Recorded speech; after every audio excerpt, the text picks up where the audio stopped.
Hello everyone! So for today's video, magbibigay po tayo ng 20 pesos GCash load every video. Just comment about the video and send your GCash number and subscribe to my YouTube channel.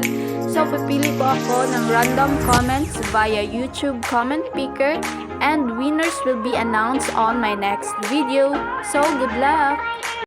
So shout out kay Liza Bartolo, Rose Jen Anotado, Roa AZ, Julian Magdukitom, Libet Galang. So sa gustong magpa-shoutout, just comment down below na lang po kayo para masali natin sa shoutout at sa ating pag-giveaway.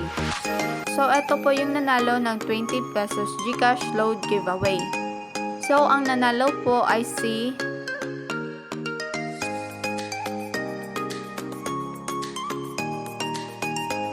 Roa AZ. Just send me your GCash number and congrats! Hello everyone! So for today's video, ituturo ko po sa inyo kung paano tayo magpapalit ng notification sound sa ating messenger. So kung bago ka pa lang dito sa aking channel, i-click mo na ang subscribe button, pati na rin ang notification bell kasi nag-upload ako dito ng mga tips and tutorials na pwede nating matutunan at pwede nating magamit. So let's start!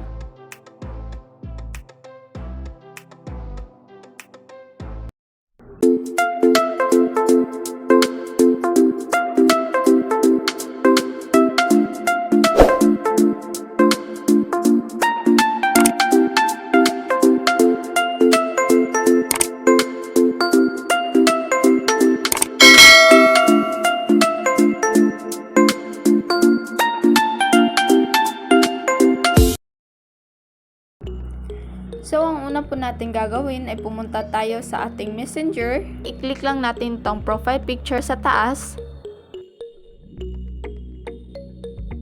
Then, click natin itong notification and sound. Then, dito, dapat naka-on yung ating notification.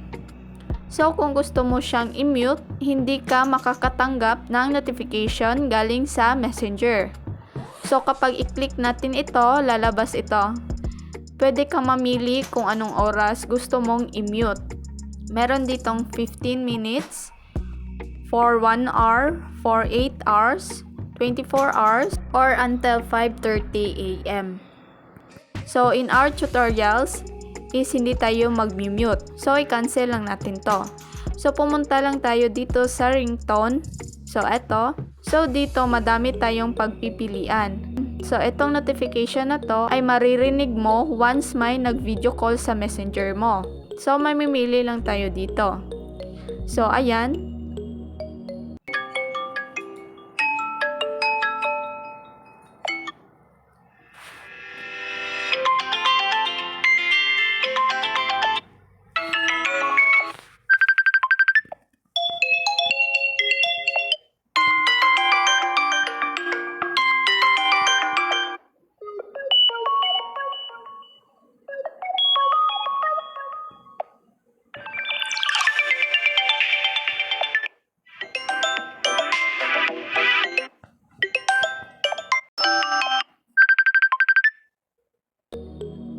So, dito sa notification previews, sa new friend notification, vibrate on ring, in-app sounds, groups in Android Auto ay dapat lahat ito ay naka-on or naka-enable.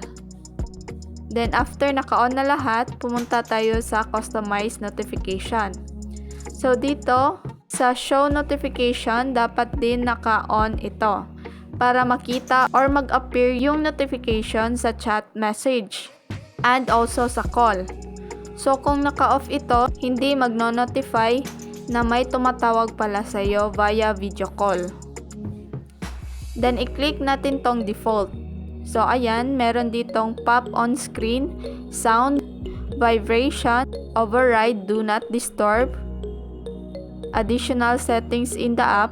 So, ang i-click lang natin ay ang sounds. So, eto. So, dito sa sounds, meron ditong maraming pagpipilian. Meron din ditong custom ringtone. So, kapag i-click natin to, mapupunta tayo sa ating music gallery.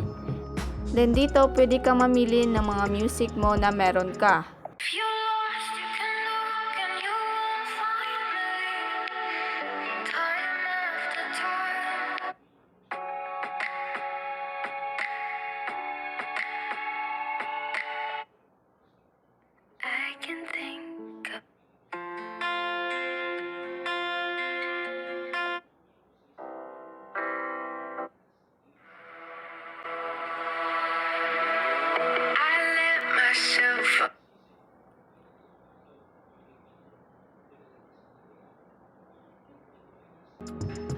Then, pwede ka ding mamili sa kanilang ringtone. So, kapag ginamit mo naman ang music na ito or yung ringtone na ito, ay magno-notify or tutunog kapag may nag-chat or nag-message sa'yo sa Messenger.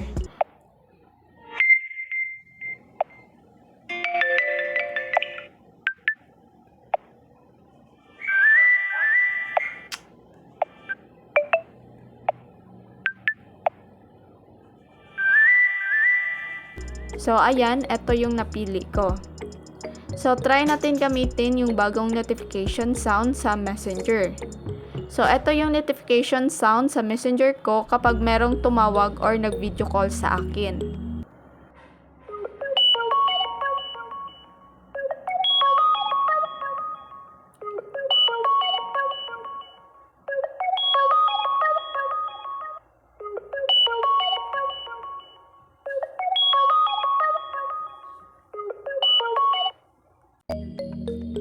Then, ito naman yung notification sound sa Messenger ko kapag merong nag-chat or nag-message sa akin.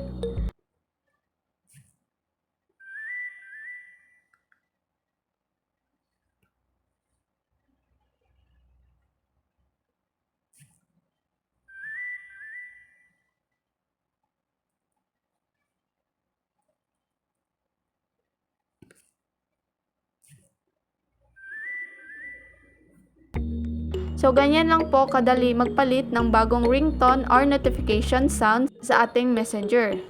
So, dyan na lang po nagtatapos ang ating video. Sana ay may natutunan kayo.